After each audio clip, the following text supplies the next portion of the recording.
Hey, thank you for joining me for this special On the Wine Road podcast. I'm Jeff Davis. Contemplating on where to travel next? Have you considered Portugal? Today you'll hear about our extensive trip through that friendly, welcoming country and the fascinating people we met along the way. On the Wine Road podcast is Crossing the Atlantic for today's episode. There's also the ability to demonstrate to the world that while not an easy thing to accomplish, it is indeed possible to balance people, planet, and profit. That's what the Cork Forest means.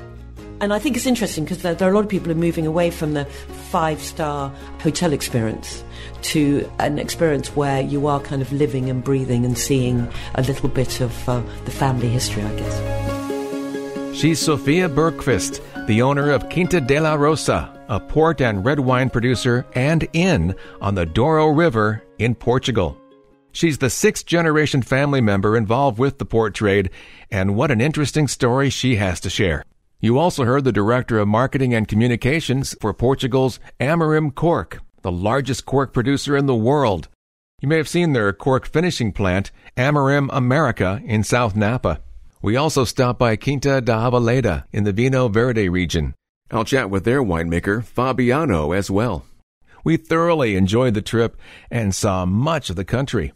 On the Wine Road podcast is brought to you by my local sponsor, Sonoma Clean Power. For those of you who live in the area, you can learn how your actions can make a greater impact with clean, renewable energy at poweringeverydaymoments.org. That's poweringeverydaymoments.org. To accompany this podcast, I created my first On the Wine Road travel blog called Exploring Portugal, Drinking Wine. You can find parts 1, 2, and 3 on my website, onthewineroad.us. You'll be able to read about our trip in greater detail, see images of the guests in today's episode. The interviews are also included, and see many photos of the sights and experiences we chose. As you'll hear in this podcast, we drove through much of the country after spending a few days in Lisbon, where we enjoyed wandering through the historic neighborhoods of Alfama and Bairro Alto. We walked up and down the tree-lined Avenue de Liberdade, dived into wonderful culinary experiences, took the train to the magical hillsides of Sintra, featuring palaces, extravagant villas, and the ruins of a 10th century Moorish castle.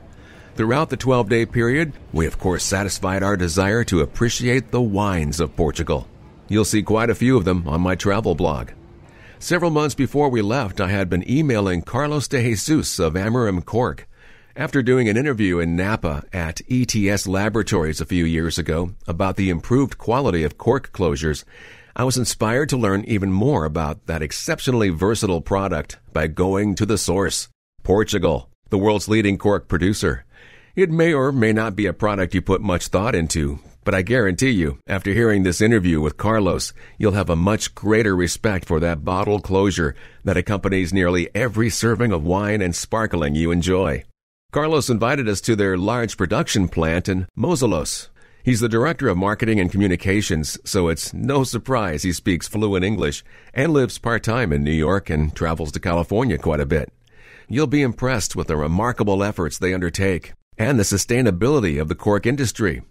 I started by telling Carlos how much we appreciated the 45-minute tour of the huge facility his assistant provided us before we sat down for the interview. Well, thank you. It's great to have the opportunity to pass a message that it's not a simple message. Cork is not only Cork's natural cellular structure, that it's complex, it's myriad of applications, it's myriad of quality control procedures. Everything that you have been seeing while you're visiting us is really just the tip of the iceberg. But it's a very, very big iceberg with a very, very big tip. But the fact is that wine and cork are so intrinsically connected. Cork is so relevant from a sustainability point of view. Wine is so important from a value-adding creation capability for wineries around the world that whenever we have the chance to put our message forward, we certainly take it up. Mm-hmm. Myriad is a good word because I can't tell you how many times I heard the word wash, analyze, photographs and 3D, and then again, more washing, more analyzation, and it's down to the minute capabilities and what you can do. Well, we're looking at an industry that was faced with a very clear but not so simple demand from the wine industry. You have to defeat something that it's measured in nanograms, in parts per trillion. So we had to push everything to the limit in a lot of senses. To give our listeners an idea, pharmaceuticals do their quality control in parts per billion, quote unquote, easy. Well, right now we're down to half of a part per trillion. What that means, and I keep trying to wrap my mind around that incredibly small number. It's more or less the equivalent of finding one drop of water in 800 Olympic-sized swimming pools. And that's what NDTech is. That's that unit that you saw this morning. And we have to do that in seconds with a reliability such that we actually are able to do a cork-by-cork analysis and a cork-by-cork inspection of that tiny little minute. This is incredibly cutting edge. And the fact is that we are able to do that is a testament not only to our commitment towards Cork and our winery clients, wine, champagne, and spirits even. Sure. It's also a testament that when you bring nature and technology together, you actually have some of the strongest propositions that I can think of. And when you look at the evolution of Cork in terms of market share in the US, I mean, the jump has been tremendous, and it keeps growing. Mm-hmm. And the fact is that some of the most expensive corks today that we produce actually go to California. I'm not surprised, because they're some of the most expensive wine is, at least in the U.S. Well, that's true. It's still a mystery to a lot of people in France and Italy how in California you can reach the levels of prices that obviously we can. But I'm not a supply side guy, certainly not all the time. But if the market is willing to pay for that, then I guess there is something to it, obviously. And the wines are unbelievable, not just California, but you go up the coast and Washington and Oregon are up there, certainly. A minute ago, when you were talking about that cork-by-cork analysis, you have the natural and the technical cork, which is the most expensive one. And what I found interesting is when you have some leftover material, you grind it down, and that actually ends up becoming used for the technical corks because it's so minute and such small particles, you can compress it and give it a tighter fit. Well, there is literally and figuratively no waste in the cork industry. Yeah. Everything, even to the last finest grain of cork, it's used. The cork dust even gets used. Absolutely. Almost 66% of our energy needs comes from zero-emission biomass from the cork dust, that it's a byproduct of the production of cork. But before we get to that point, there's a ton of other things that can be done. One of them, as you mentioned, is technical cork. So we produce the natural whole cork stoppers that are the most prestigious, high-end wines. We use them all over the world, not just in California. And that is a cork carved as a single piece from the bark of the tree. We never cut down the trees. We harvest a little bit like we shear sheep. We harvest the cork, and these cork oaks can live for 200 years. So that is the top end. That is what it really, really allows wine to age, and nothing else works as well.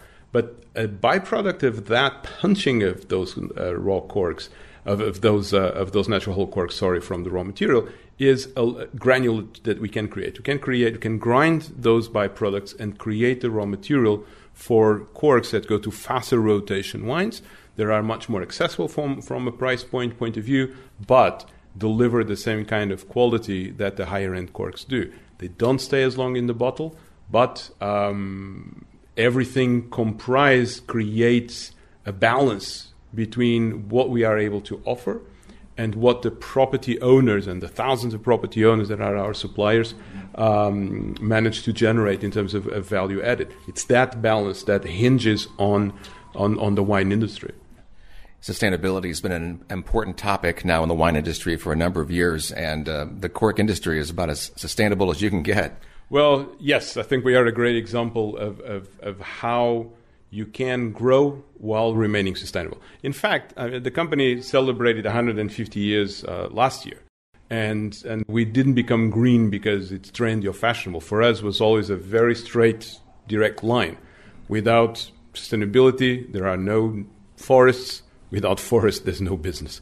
So for us, it was always very clear how important that is. But when you look at Cork and when you look at Amorim, it's not just that. It's also the ability to demonstrate to the world that while not an easy thing to accomplish, it is indeed possible to balance people, planet, and profits. That's what the Cork forest means. That's what the Cork industry means. That's what our winery clients mean. It's the ability to say, hey, it doesn't have to be an utopia to have an equilibrium between economic issues, social issues, and environmental issues. Granted, again, it's not easy. But when someone says, hey, that's an utopia, we'll never be able to do that. We always have to sacrifice something. Well, there is one place in this world where that happens. And if there is one place in this world where that happens, hey, maybe we can find two places. But in the process, you debunk what I think is one of the most dangerous fallacies that we are facing. Because, in fact, there's no such thing as sustainable development. If it's not sustainable, it's not development, is it? That's the mindset at Amorim Cork. If other industries could achieve the balance that the cork industry is accomplishing, it certainly would benefit our planet. You can see some photos of their production facility on my travel blog at onthewineroad.us. When I was first communicating with Carlos as we were planning our trip, we were hoping to see a crew harvesting cork. Unfortunately, the timing of our trip didn't coincide with the harvesting period. But I want to share with you how Carlos describes the distinctive sound and the ancient process of cork harvesting. Yeah, that would sound good on radio, that's for sure. And I'm very sorry that we didn't get to see that or show to you and to your listeners, provide them the ability to listen to a sound that it's the same sound that the Romans heard 2,000 years ago. That whack of that axe hitting the cork oak without ever damaging it, the precision with which it's done. After that, everything changes. We go into the world of nanotechnology and all the stuff that we were talking before. But that origin moment where it all began as far back as 2,000 years ago, the sounds of the forest, the sounds of the men working are the same. And that, by the way, it's also one of the best paid agricultural jobs anywhere in the world. It can be as much as 135 euros a day to harvest cork. Because not only it's hard work, because it's very hot, you can get easily to 95, 100 degrees down in the south of Portugal and Spain during harvest time, but the precision that you need to harvest the cork without ever damaging the tree is truly an incredibly skilled job. And these guys are doing it because they learned it from their parents, and it's been going on for generation upon generation. In fact, you cannot touch a cork oak until the tree is about 25 years old. But the first harvest does not give you cork good enough to make a wine stopper. And by law, you cannot go back to that tree until at least 9 years have gone by. But guess what? Second harvest still does not give you cork good enough to make natural whole cork stoppers. Another 9 years. So off the bat, you have 43 years, almost half a century of growth and care behind it. Wow. So it's possible that even the humblest of the corks and the humblest of the wines comes from a tree that has been harvested for 100 years or more, or 150 years. So that embodies the very definition of sustainability, I think. But it's not just that. Cork forests are also one of the 36 hotspots of biodiversity around the world. If you think of some of the other 35, you think of places almost mythical, like Borneo, Costa Rica, the Amazon, parts of Africa. Again, that's a wealth that does not belong to Portugal, even if Portugal is the largest producer, which it is. You have to look at this from an integrated point of view. And bird migration, for example, don't stop at political borders, fortunately. So it goes on and on. A regulation of water cycles, fighting forest fires. It's an incredible sustainability story, very, very robust. And again, it's only possible because 13.5 billion times a year someone opens a bottle that has a cork stopper in it. And that iconic sound is incredibly culturally relevant and is recognized as a carrier of good news, whether it's in Chile or in China. And that's incredible. And in this day and age where we need more things that bring us together, I think that's a reassuring sound that we all like to hear. It's impressive what you're doing here, and I thank you so much for the time to allow us to see the process. And I'm even more impressed than what I was before, having learned about it. Thank you. That's wonderful to hear that. Only raises the responsibility that we feel about it. But we will continue to deliver. We will continue to grow. And to be honest with you, I don't think everybody that fell in love with wine opening a bottle that had a cork in it. And I think research and development has to continue the work that it has been done to put science, hard facts, hard data behind something that I think intuitively we all realize that makes a lot of sense. There are a number of innovative ideas emerging that are based on green initiatives, and that leads to lower prices and a smaller footprint, which is certainly a win-win. You can tell Carlos of Amorim Cork believes wholeheartedly in what they're doing at Amorim. You're listening to my travels on the wine road in Portugal. Next, we enter the dramatic valley of the Douro River and delve deep into the past of a port-producing family.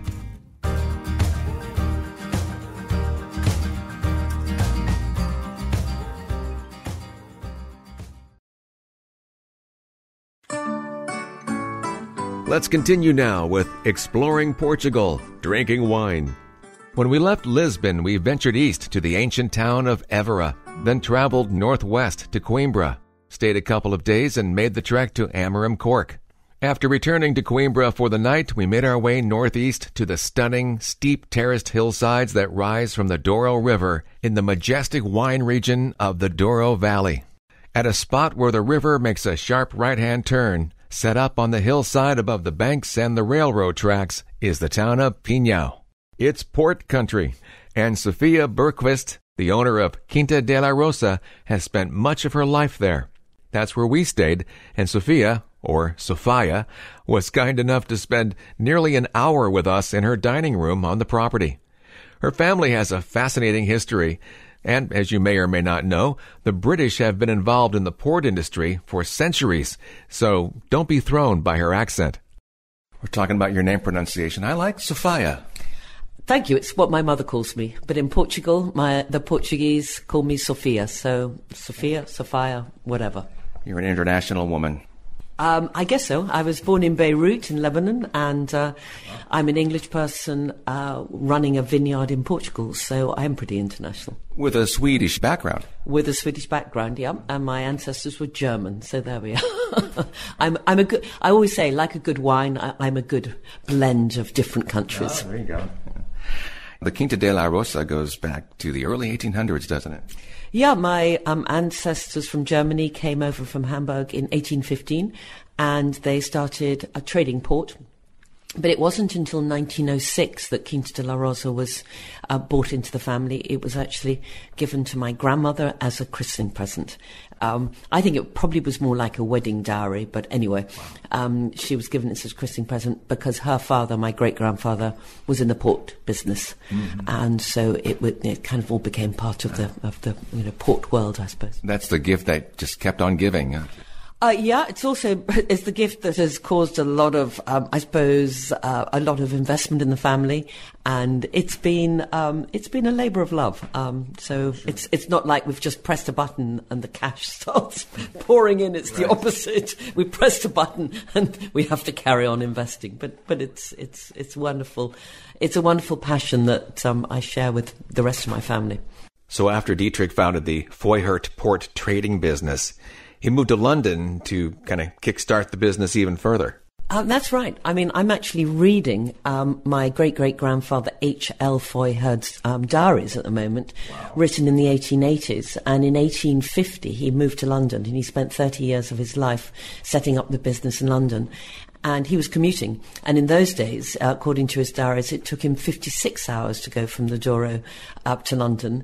On a best run, I can do it, I think, probably in about 7, if everything runs smoothly. Yeah. And the irony is I'm doing the commute to this very day. I go backwards and forwards between the UK, where my husband lives, and Portugal.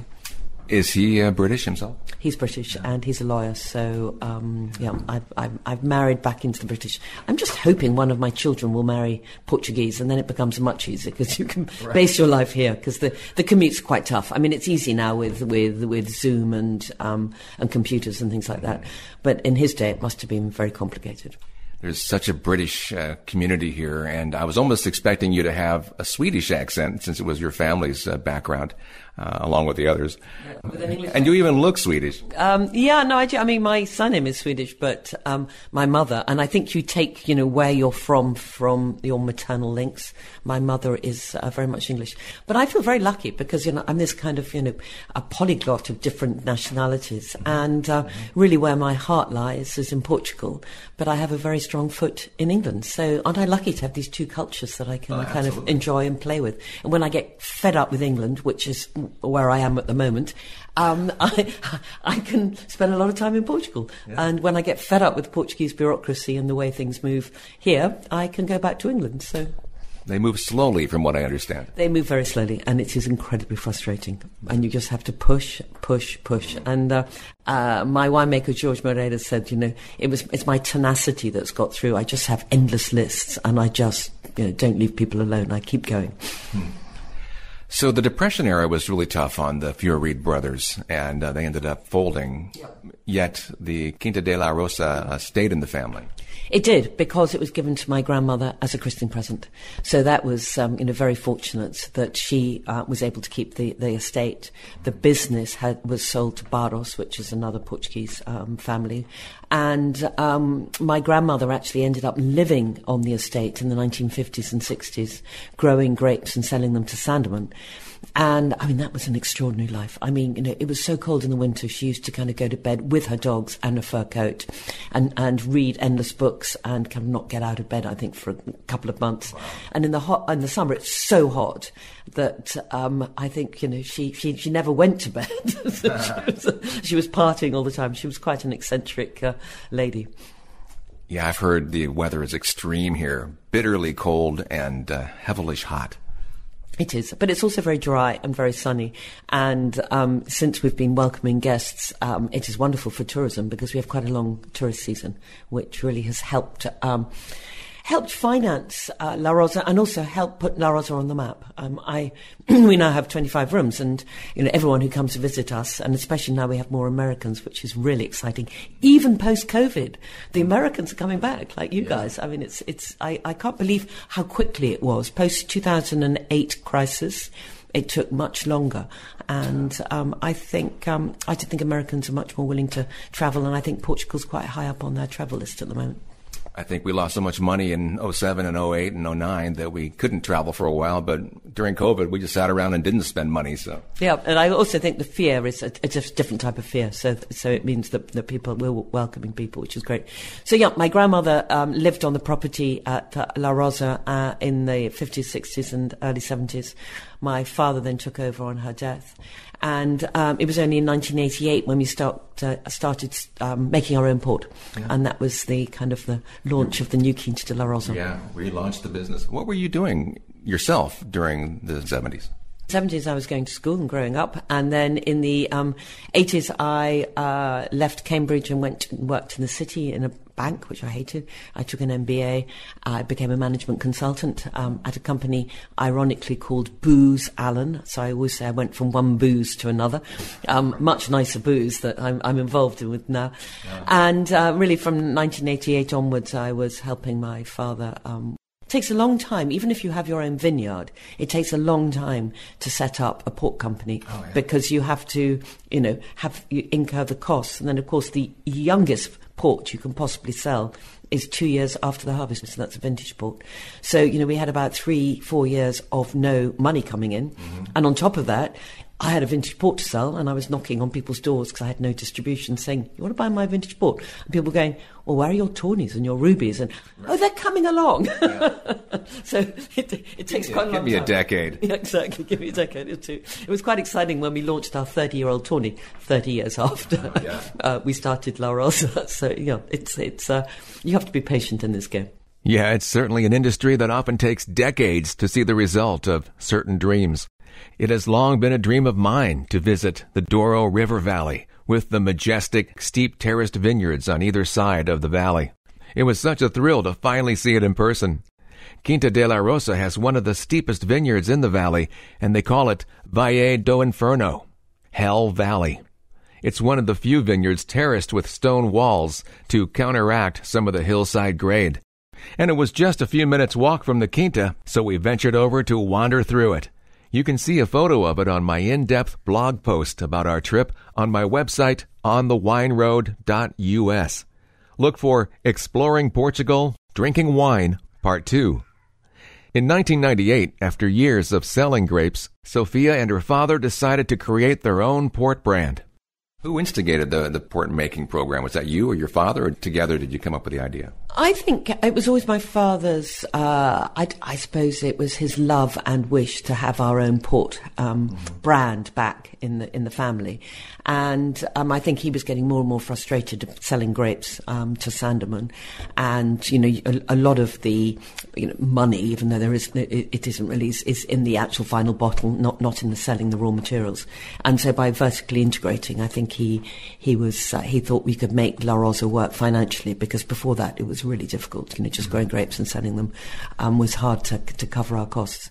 So I think it was a dream for my father's. I think both he and I thought, because we'd been brought up with this and we were making port every year with the help of Sandeman's on the property, I think even he thought he knew how to make port and it was going to be quite easy.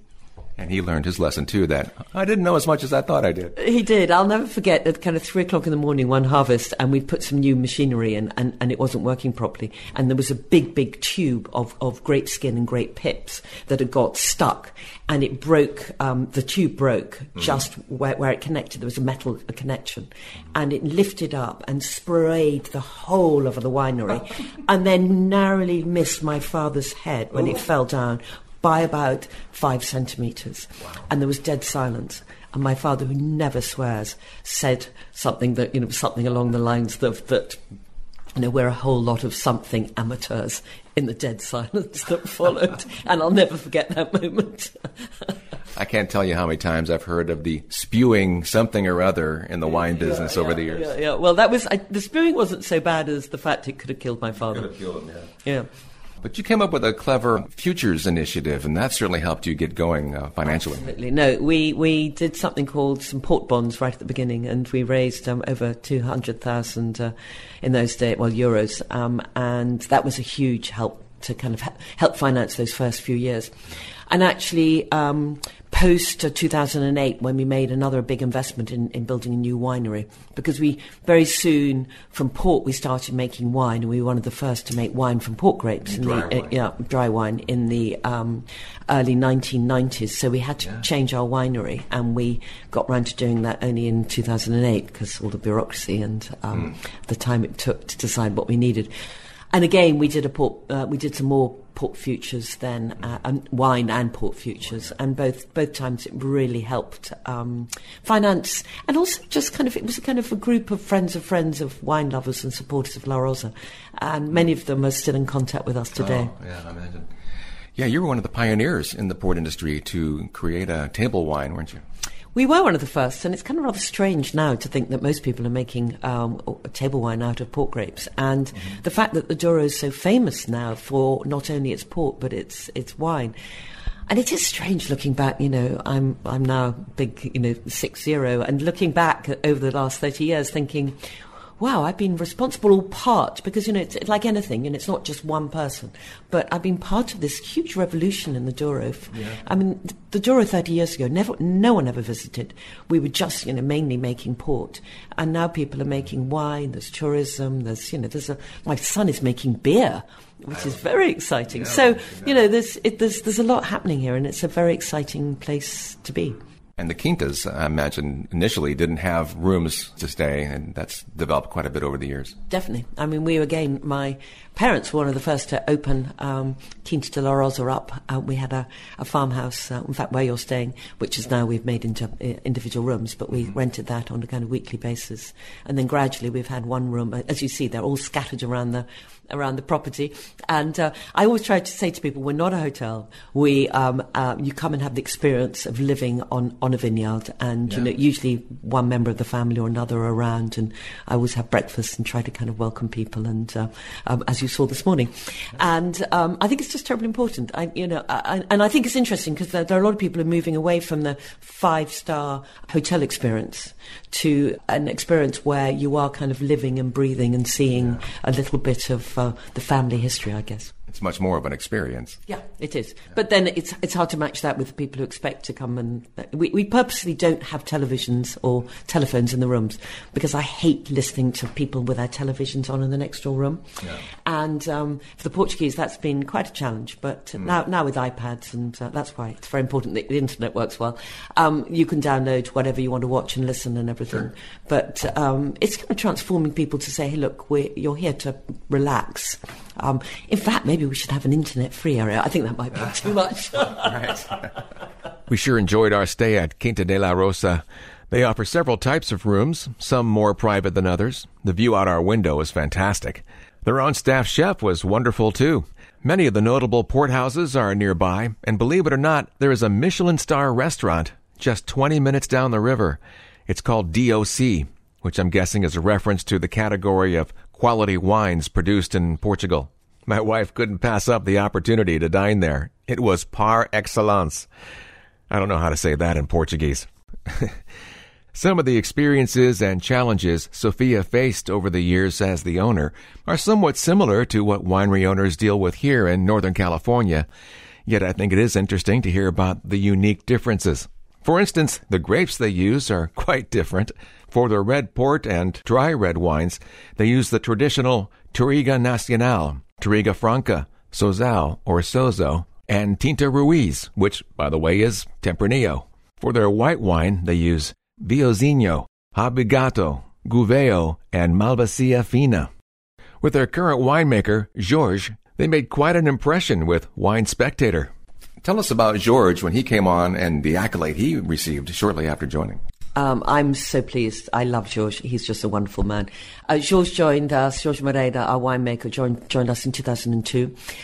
Before that, we had an Australian winemaker called David Baverstock, who's brilliant, but he was based in the Alentejo, with south of Portugal, and so we were kind of making wine by telephone with his help, which was just, it was fine, but it was quite difficult. George arrived in 2002, and he's just an exceptional man. He is very modest and humble, and he just makes wines with purity and definition. I mean, a lot of people talk about terroir and going and listening to what the vineyard produces, but he really does that. And he's very careful about, not over extracting or over, oaking. He produces wines that I personally love, and that's why I suppose he's been with us for so long.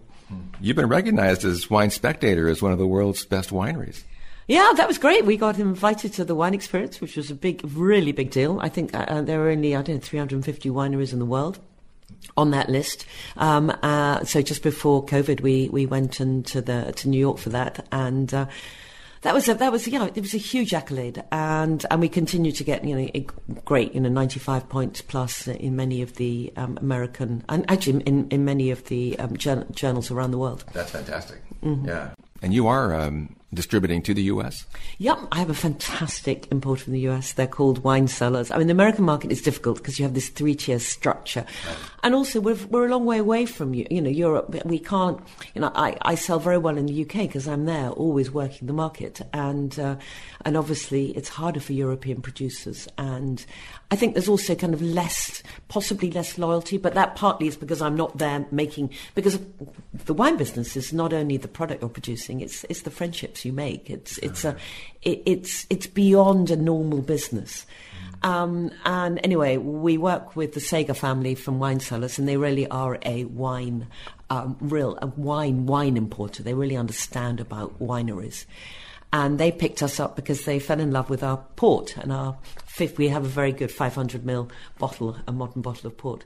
And Jordan Sager kept on knocking on my door, and by that time I had a small regional distribution network, and I said, no, I'm fed up with the States. I'm just decided we can work without the States. And I think Jordan said, no, we can.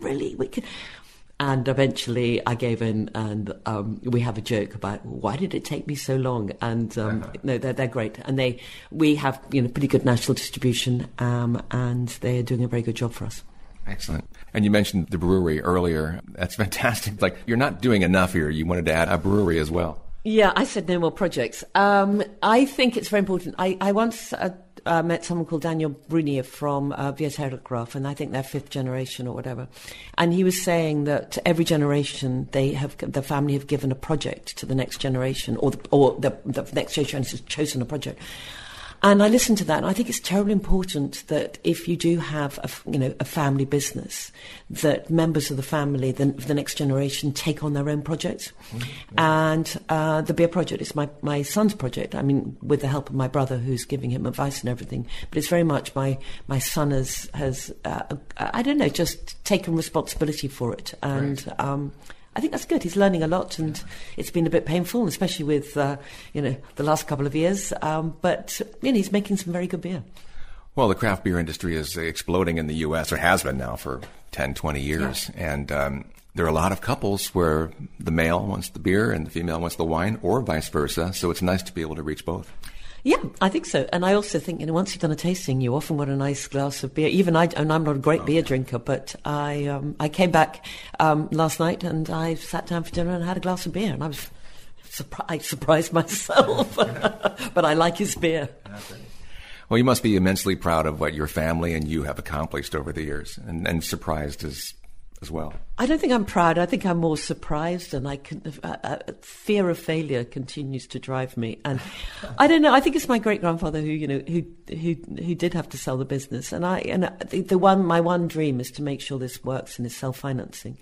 And now it is. I can't. Even the last couple of years, we've managed to survive, and we have all these challenges that are put towards us. And the other thing I'm very happy and pleased about is that we employ so many people, and we have one family that have worked for us for 4 generations, and we have people who stay and stay and stay. And that to me, we celebrated one chap who's been working here for 40 years, and that's very important. And as I get older, I think it's looking after people, looking after their families, being responsible for them, is just as important as everything else. But of course, the business has to go well in order for me to be able to do that, and to be able to pay them. So it's funny how one changes a little bit as one gets older, but I still have a little bit of fear. Yes, I do too. If that helps at all. Yeah, exactly. I think it keeps us going. Well, Sophia, thank you so much for taking time out of your day and sitting down with me. Not at all. And I'm very sad that I haven't been to the US for a couple of years, so I can't wait to be able to get back on a plane and see you guys. I really miss the American way of doing things. So it's very nice for you to come over and see me. Right. Well, we'd love to host you in California sometime if you make it over there. Thank you. Sophia Renquivst, the owner of Quinta da Rosa in the Douro Valley. It was a real pleasure to stay at their working winery that sits just above the river. We did a wine tasting off their barrel room, and most evenings had their wine during dinner in their restaurant. Check out their website, quintadelarosa.com. Next, I'll have a short interview from a magical property and homestead not too far from Porto, as On the Wine Road podcast continues.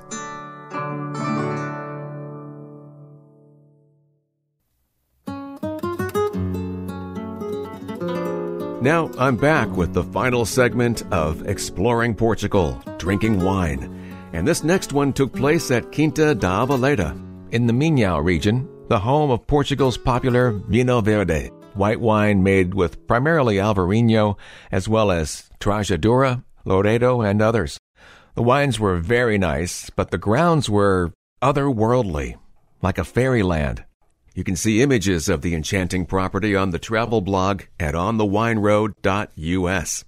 Aside from the fantasy-looking structures, they imported trees from across the globe, including California redwoods. The entire property features a magical landscape and forest. The current winemaker, who was different than the original winemaker I was expecting to interview, is Fabiano. I don't think I caught his last name. And I don't think he was expecting to do an interview that day, but shy as he was gracious. To put him at ease, I said I was surprised he had time to talk with me. Yeah, I just the harvest is finished now. We have a lot of works now, and also you have another wineries in the Portugal regions, not just in Vinhos Verdes. It must be a privilege to work at such a fantastic winery and the grounds here. Of course, it's an amazing place, and this region of Vinhos Verdes is one of the most important regions in Portugal, and for me it's a pleasure to work in Avaleda company. When working with grapes from around the whole country, it must be a pleasure as well. You know, in California we have quite a few. Just in where we live, there's a number of regions, but you're going as far south as the Algarve and as far east as the Douro Superior, and it must be enjoyable to work with those varieties. Yes, of course, it's amazing to work with so many varieties, and also you can make the category of wines in different varieties.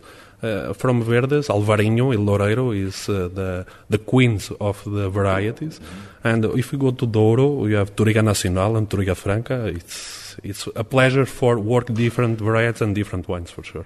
Do you happen to have a favorite variety that you like to work with? From Verdes, I love Loureiro. Is my favorite one, and from Douro is Touriga Franca. Yeah.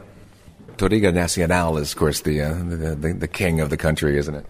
Yeah, Touriga Nacional is the most important variety because we can find Touriga Nacional in all country, and it make amazing wines. But Touriga Franca in good years, it be better in the blend of the wines. And Douro work it blends, and it's amazing variety for do that.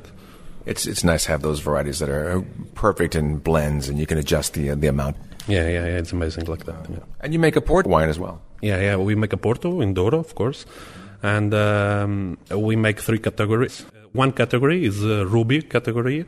We make reserve, late bottle vintage, and vintage, and it's a blend of the varieties from Douro. It's amazing. When I did a Wines of Portugal tasting in September in San Francisco, I tried the Casal Garcia. Several of them. You have the red, a white, and a rosé version. And they're lower priced wines, but they're very tasty. Yeah, it's. I think is the wine can see. We can see the region of Vinhos Verdes. This type of wines you can give you. Alvarinho and Loureiro is very present in the wine. How many hectares do you have total? From Avaleda is 400 hectares. And we work with 1,900 viticultures from the region. Viticultures? Yeah, he sell the grapes for us. Oh, okay. Yeah. We make around 12 millions of kilos of grapes. And that, did I hear 20 million bottles? Yeah, we sell 20 million bottles. It's a lot of bottles. You keep pretty busy, huh? Yeah, all the time. It was wonderful to see your barrel room with the huge barrels holding brandy from the 1800s, and what a treasure that is. Yeah, it's amazing, and we keep it there many times. And it goes back, what, like 50 years, did I hear? Yeah, 50 years. I didn't see the brandy in your shop. Are you selling that brandy? Of course, is the. Of course, yes. What do you know? Exactly. The brandy, the name is Adega Velha. You already tasting? We taste. Oh, if you want to. Yeah. I'm not going to turn you down. Of course, we'll also taste. Another one I tasted in San Francisco was the 12 Nights. And is that a different program? Is the wine we can sell for different countries, and I think is just of the consumer. It's different. Okay, yeah, more of an exported wine. Of course, it's that the point. What's your background in winemaking and learning and enology and all that? Before a year, I work in the Porto company, and when I came for a year is for improve my skills in winemaking. And Avaleda, and the timing of Avaleda is so fast. We improve very fast our skills, and it's amazing. Yeah. And then you must appreciate that. Of course. So we're off to Porto next. Anything that we should not miss?